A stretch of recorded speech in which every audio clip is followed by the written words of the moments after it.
Hey, Chris Jenkins, credentialed member of the media, covering the Carolina Panthers for Charlotte Vibe, aka, excuse me, man of the people, with another update for you tonight. We're going to talk about free agent. I was thinking of free safety and thought of agent at the same time. That's not how it goes. But talking, did we get any errors there? Hold on. Let me do a quick test because sometimes things don't look right. Let me make sure that everything is correct. And then we'll get going here. Just like to make sure that we have no technical difficulties. All right, we're looking good there. And then let me just double check one other thing just to make sure that we good. Gots to be good. And then we'll continue on to talk about Trevon Moehrig. There we go. So I just had to verify that everything is good and everything is good. We're going to talk about safety Trevon Moehrig as he had his chance to speak with the media today. So what I like to do anytime the players have their press conferences is I like to save you some time and also, just take out the pieces that I feel are most relevant, as well as be able to give you all an opportunity to hear what I think about some things that they may have said as well. And then today we got some bonus. We got some other NFL news type things that I want to share with you guys that I think is good to know, important to know, may impact the Carolina Panthers next year, may not. So we're going to go through that. And as always, independent media, 100% supported by you. So please get in that habit. Like, subscribe, leave a comment. Even if you just say, hey, Chris, what's good? Really want to get to 20,000 subscribers so I can continue to have more players, more coaches, more people on the show. All right. So hopefully you guys can help me with that. Let's also give some shout outs to Duke FRMW. I'm going to have to start wearing my glasses. Maybe I can figure out a way to make this font bigger over here. But anyway, Penny, Duke, Tim, and then we got our members. So we got to show some extra love to the members of the channel. Tyler Haley, I think Dave and Dan are building a Legion of Boom version 2.0. Yes. I like the comment, Taylor. I like the comment, Tyler. So let's go ahead and get into it. Trevon, safety, coming over to us from the Las Vegas Raiders. We need some help. We need some help on that defense. We need some help on that secondary. We got a lot of free agents that do not appear to be returning to the Carolina Panthers that were formerly with us. And we got a guy that is a physical guy. He's, I'm going to play a clip later where he talks about that. But he's also a guy that had a career high in tackles. We got a couple of guys that are now with us that had led their team in tackles last year. Pretty good thing to do when you're considering how dreadfully awful we were against stopping the run and, having some missed tackles in there. Hopefully, from the safety position, he will not lead that charge this year. Hopefully that's going to be one of our linebackers that do that, but not our safety or our corners. And nobody in our secondary. I don't want you leading our team in tackles. But Trevon talked about what helped contribute to him having a very good season last year with the Raiders, in which he led the team in tackles. Yeah, I'd say, man, just coming down in the box a little bit more, being able to blitz, like I've said before, just being able to show different positions on the field. And then, kind of going into the year, I just had it on my mind just to be, a dominant player wherever it was, just coming in with force. Doesn't matter if the ball was over there or not, or, if the ball was on the other side.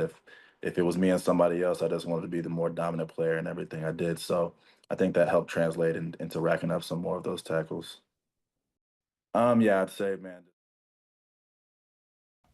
So there you have it. I'm gonna put this comment back up here that Tyler made about Dan and Dave building this Legion of Boom, because the guys that we have been getting do seem like they're rather physical guys, which again, number one, helps with that dog mentality that he loves, and number two, helps with stopping the run. And there you see Trevon there talking himself about his physicality and tenacity when going for the ball. I forget the phrase that Dave Canales has, but he says something about like the ball finds the action. Man, I wish I could remember that. But anyway, the way that he talked about finding the ball and just getting there, that's a good thing.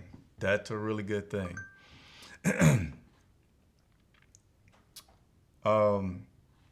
And for those that are not familiar with him, Mr. Tre'von, he also spoke about, hey, what can people expect from your game that are not familiar with it? Now, yes, we did play the Raiders last year, but you may have not focused on that. You might have been focused on the fact that Andy Dalton was getting his first start. Andy Dalton did a good thing getting his first start.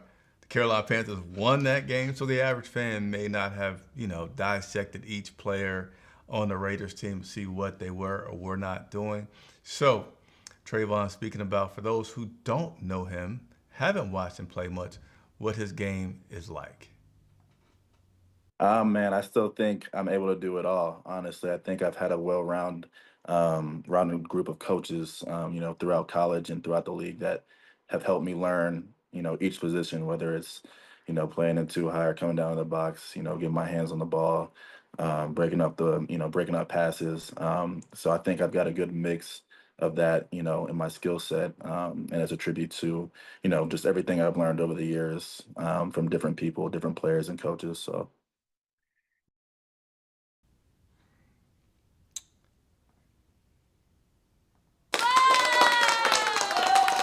Welcome to the show. Knucklehead K out there on the road, or maybe not on the road. Appreciate you, Knucklehead K, for tuning in while you do what you do and supporting Charlotte Vibe as we, again, 100% viewer supported. But I'm going to go back to, once again, Tyler Haley. Some more comments from one of our members here. Big in size and can play the run. I think we're going to see more two-back systems. Not sure what that whole comment was about two-back systems. Maybe you're talking about the defense facing teams that are playing two backs. I get it. But let's. I have one more piece from Tre'von today that I want to share with you guys before I let you all get back to your Final Four March Madness. I know better than to do a long show on a night that March Madness really kicks off. Trust and believe. But we do have one other thing that I'm going to touch on, which is some NFL news that has taken place, some proposed rule changes, and then we'll get out of here and get back to watching some March Madness. But a guy that has had as many hits as he has, a guy that likes physicality. Tre'von, why don't you share with us about, some hits that you're proud of as you have led your team in tackles?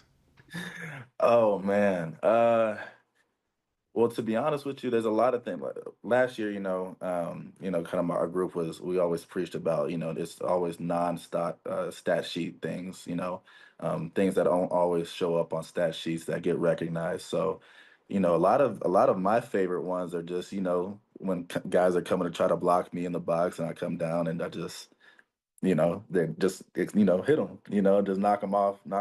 So, I think there's a couple from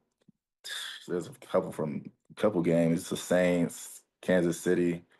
Um, yeah, there's a couple, man. I try to put it on tape every game, so there's at least one in any game. So. What team?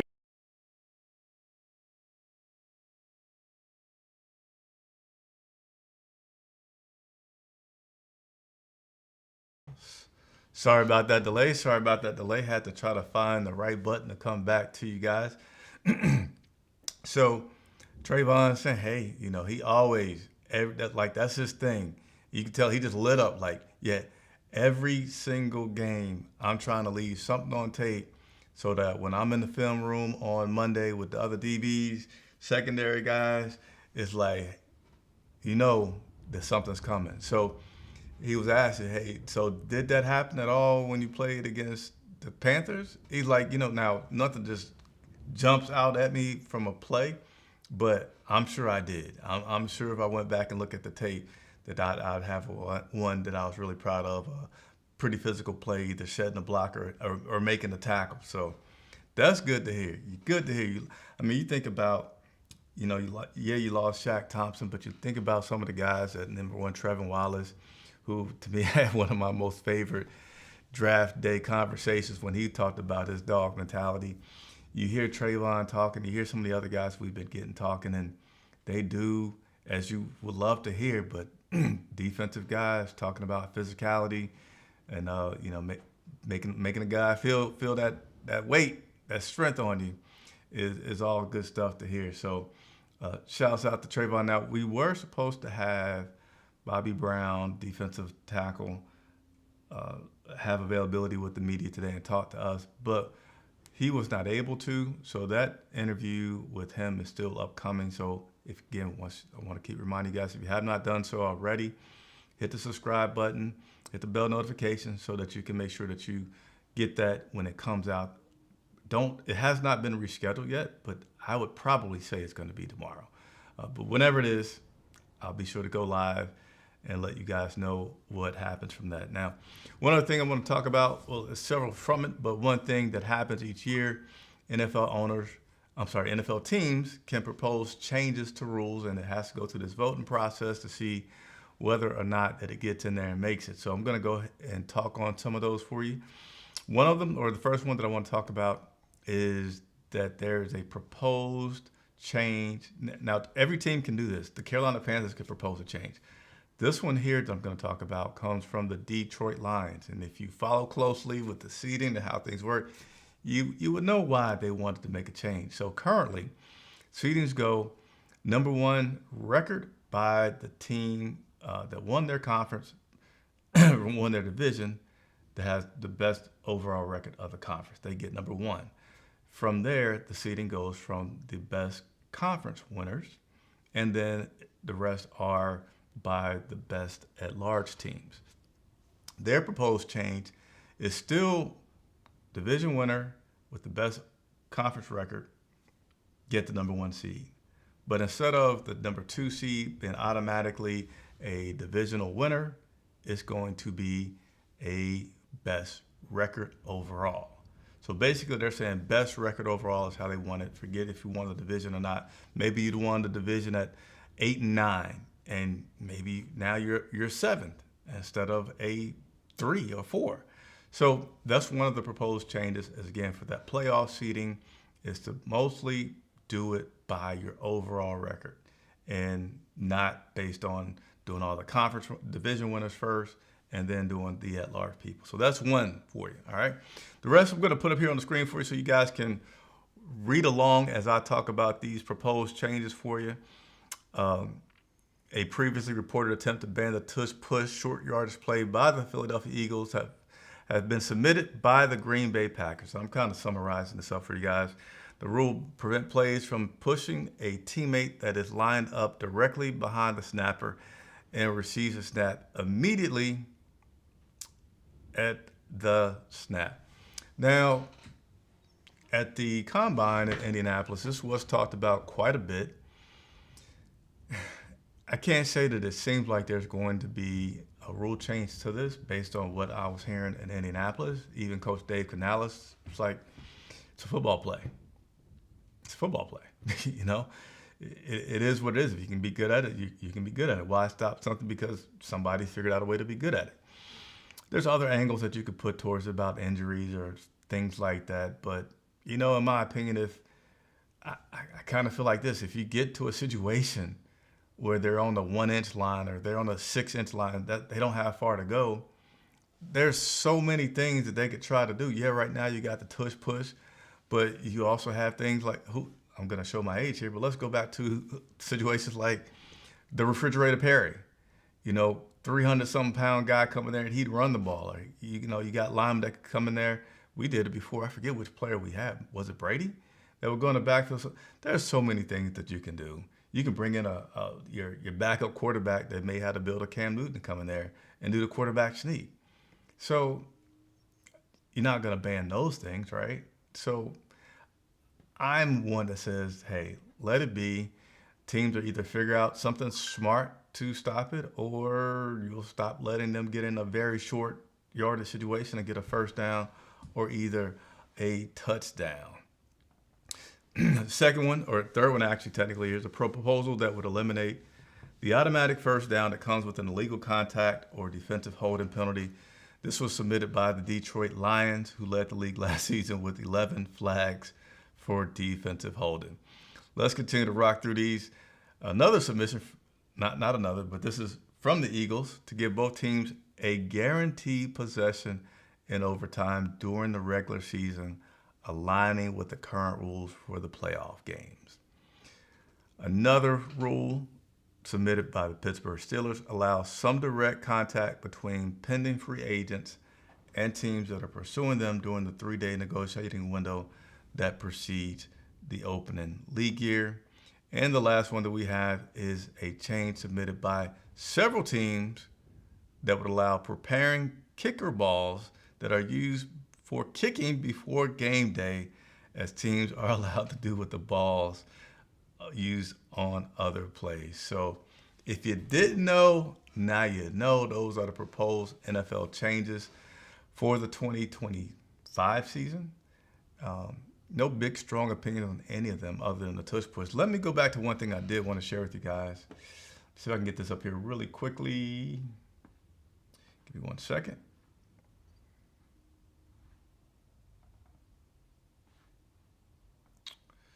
Come